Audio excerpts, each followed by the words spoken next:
Stay tuned for a Weazel News broadcast brought to you by Spotless Laundromat. Get your shit clean.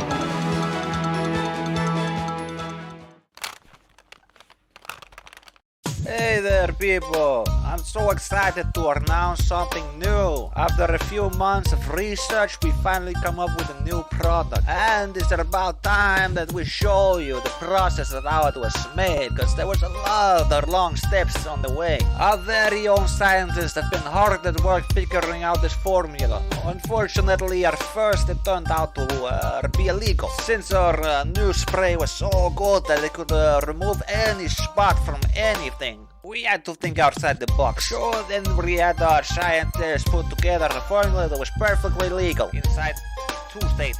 So listen here, all you have to do in order to get a hold of this little product here is call the number 614-2571. You heard it here, 614-2571. Do not consume this product. Any consumption or misuse of this product is strictly prohibited. The manufacturer and distributor are not liable for any injuries, damages, or legal claims arising from the use of this product by using this product. You acknowledge and accept all risks associated with its use and waive any right to legal action against the manufacturer and distributor. Always follow all safety instructions and guidelines.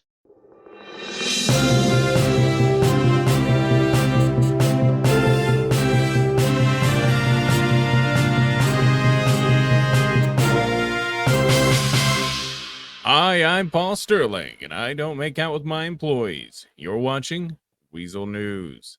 On tonight's podcast, we're going to be covering the Infinity Symposium. It appears to be a strange group, even cult-like. One eyewitness said verbatim, he got naked and just started crying. God, isn't that a relatable Saturday night? Mirror Park. Is it a welcoming community or a criminal haven? A state of emergency was put out by Mayor Juniper, declaring that extra resources would be allocated to keeping this community safe. On scene of a home that was firebombed, we have Cynthia Green interviewing Eric Sean. Can you tell us what happened here at your house today? Yes, thank you, Cynthia. So I live in this beautiful house in the Nicola Place Avenue. It's a really nice, beautiful cul-de-sac here. It's a very family friendly. Today I was in my kitchen over there making some, really tasty chicken meal, And then suddenly, after I had finished my meal, I exited my house and one of my neighbors approached me telling me that somebody had thrown a Molotov cocktail against my house. As you can see over there, all that corner is burnt out. Somebody tried to murder me today. Alive in my house with my cat. Oh, geez, that's awful. Did you happen to see who did it? No, sadly, I did not see who did it. I was surprised when I exited my house. One of my neighbors across the street told me that they saw a man in black shoes and black pants and in gray hoodie running away from here, allegedly on a bike. He thinks it was that person who threw the Molotov, and also my neighbor was the one who took down the fire with his extinguisher. Oh, geez, is this... how long have you lived here in Mirror Park? I've been living here for 2 weeks now, I would say, so I'm, relatively new, but it's pretty much all the neighbors who live here is kind of new. We are, building a new, beautiful community here, but... lately, this neighborhood has been wrecked with a lot of crime. The crime rate has been increasing. Today, it was, my house. Yesterday, my lawn was covered with dog shit, which could be, maybe an accident by somebody who's walking their dog. But one of my neighbors' car was, somebody was trying to steal their car yesterday. Also, our mailboxes have been constantly being broken into. And one of my neighbors complained that, they've been seeing people sneaking behind their houses.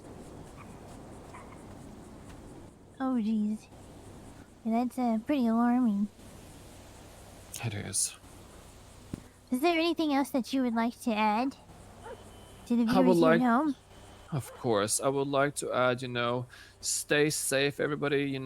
Remember to say to your loved ones, I love you, because you never know. Tomorrow it might be your house and you might be in the kitchen not knowing what's happening, and suddenly the whole house burns down. Oh, thank you, Eric. This is Thank you Cynthia too, Green. Cynthia. Stay warm out there, Los Santos. We received footage of a jewelry store robbery where one of the suspects were apprehended. But within the hour, at the noodle shop across from Weazel News, a hostage situation occurred. Information tells us they were attempting to exchange the hostages for their compadre. On scene is Peter Green. Peter Green here, out front of the noodle shop where we just had a hostage situation. We're here now with one of the hostages themselves. Sir, what's your name? My name's Raymond Rosenberg, and today was a dark day on the city of Los Santos. Now, Raymond, what can you tell us about what just unfolded here in the noodle shop? Now, to tell you the full context here, I have to rewind a little into the past. Originally, I was a police officer with Los Santos PD. Name's Raymond Rosenberg, and I was a solo cadet. Recently, I fell ill after a trooper incident and had to take sick leave. I believe since my departure from the police department, these individuals learned about my situation and decided to specifically target me because of my current incident. Now, after kidnapping me, they took us into the restaurant and held us at gunpoint. Both of these men seemed to not be after any sort of financial gain or anything a common citizen might be interested, but instead in their friend. They were looking to trade a hostage for a hostage, if you will. Their friend was in the hospital in severe condition, still under arrest and going to take fall for previous jewelry store robbing crimes in which they had committed. But they could not let that happen. They couldn't just let their friend go.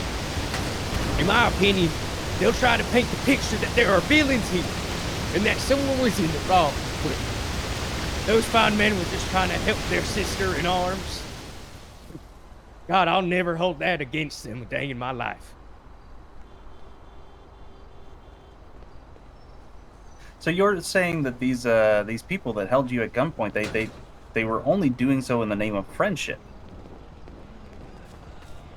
By God, I can't imagine what else it'd be for. Instead of leaving her behind and getting off scot-free, they redid it all over again, just to make sure she got out scot-free. I mean, they didn't get quite what they wanted, but damn if they didn't try their hardest. I don't think any of us can put in any less respect on the fact that they tried. Well, folks, you heard it here first. Mr. Raymond here says that these folks with guns and masks, they were acting out of friendship. It's enough to give you the chills. Stay frosty out there, Los Santos. Bye, Los Santos. Law enforcement on scene declined to provide any statement to us, but it was overheard that the suspects did, in fact, get away. I'm Paul Sterling. You're watching Weazel News. Thank you, Los Santos. Stay chilly.